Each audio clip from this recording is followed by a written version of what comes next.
తత్సత్. జై గురుదేవ్. ఓం శ్రీకృష్ణ పరబ్రహ్మణే నమ. శ్రీ గీతాదేవతాయ నమ. భగవద్గీత 7వ అధ్యాయం విజ్ఞాన యోగంలో 27వ శ్లోకాన్ని కృష్ణ పరమాత్మ తెలియజేస్తున్నారు. ప్రాణులన్నీ అంతులేని మోహంలో పడిపోతున్నారు. దాని గురించి పరమాత్మ చెప్తున్నారు. ఇచ్చా ద్వేష సముత్తేన ద్వంద్వమోహేన భారత సర్వభూతాని సమ్మోహం సర్గే యాంతి పరంతప.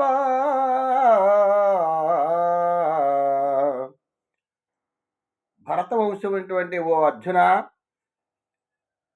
జగత్తునందు ప్రాణులన్నీయును రాగద్వేషముల వలన కలిగిన సుఖదుఖాది ద్వంద్వముల ప్రభావమున అంతులేని మోహములో పడిపోవచున్నవి.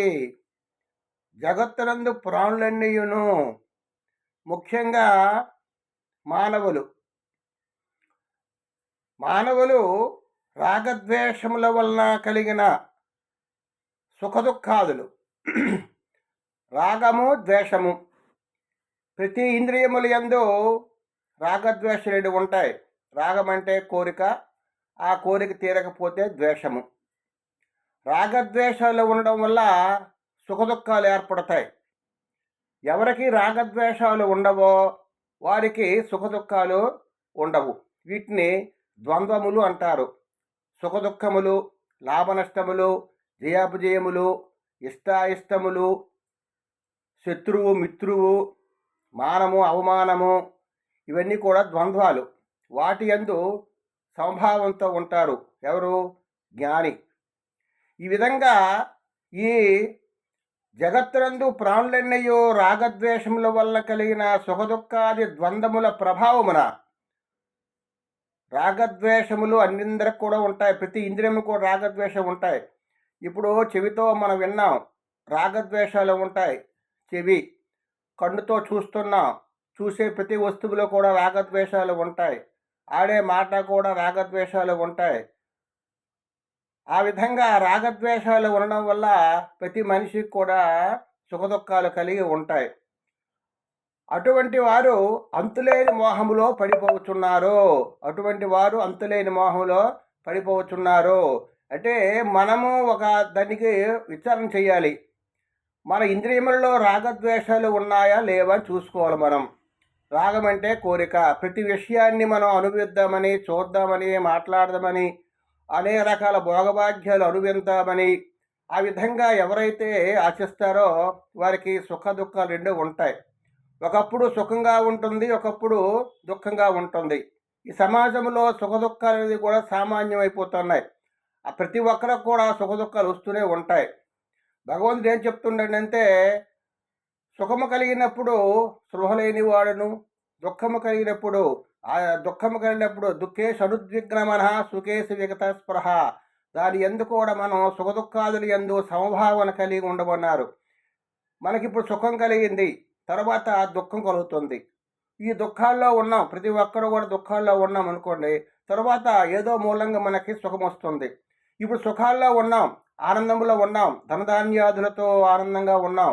కానీ ఏదో మూలంగా మనకి దుఃఖం కలుగుతుంది. ఈ సుఖదుఖాలు మానవుడికి సామాన్యంగా వస్తూ పోతుంటాయి.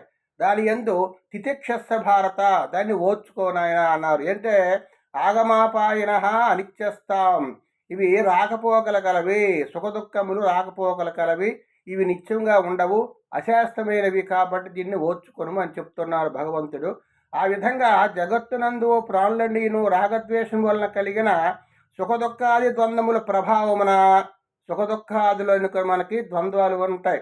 ద్వంద్వాతీతములు మనకి అవమన్నారు భగవంతుడు. ద్వంద్వాతీతము, ద్వంద్వములు అంటే చెప్తున్నారు సుఖము, దుఃఖము, లాభము, నష్టము, జయము, అపజయము. ఆ విధంగా మనకి స్వామి చెప్తున్నారు. ఆ విధంగా అంతులేని మోహములో పడిపోతున్నారు. ప్రతి ఒక్కరు కూడా మోహంలో ఉన్నారు. అజ్ఞానం ఉన్నంత వరకు మనకి జ్ఞానము కలగదు. అజ్ఞానం నశించిన తర్వాత జ్ఞానస్వరూపము, ప్రకాశం మనకి వస్తుంది. మనలో భగవంతుడు ఉన్నాడు, భగవత్ స్వరూపులు మనము. కాబట్టి మనలో ఉంటే అజ్ఞానాన్ని పోగొట్టుకోమని భగవంతుడు తెలియజేస్తున్నారు.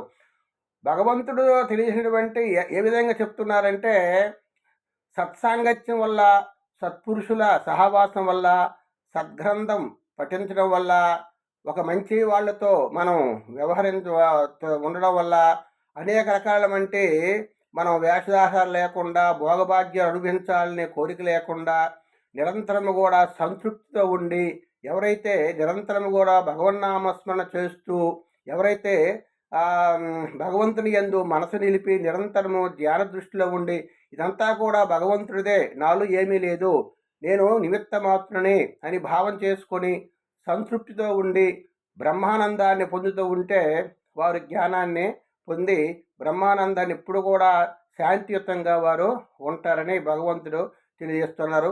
కాబట్టి భగవంతుడు చెప్పిన ప్రకారం ఏంటంటే, రాగద్వేషాలు కూడా లేకుండా ద్వంద్వాలకు అతీతంగా ఉండి, ద్వంద్వాలకు సమాభావంతో ఉండి నిరంతరము కూడా భగవన్నామస్మరణ చేస్తూ నిరంతరము శాంతియుతంగా ఉండాలని భగవంతుడు కోరుతున్నారు.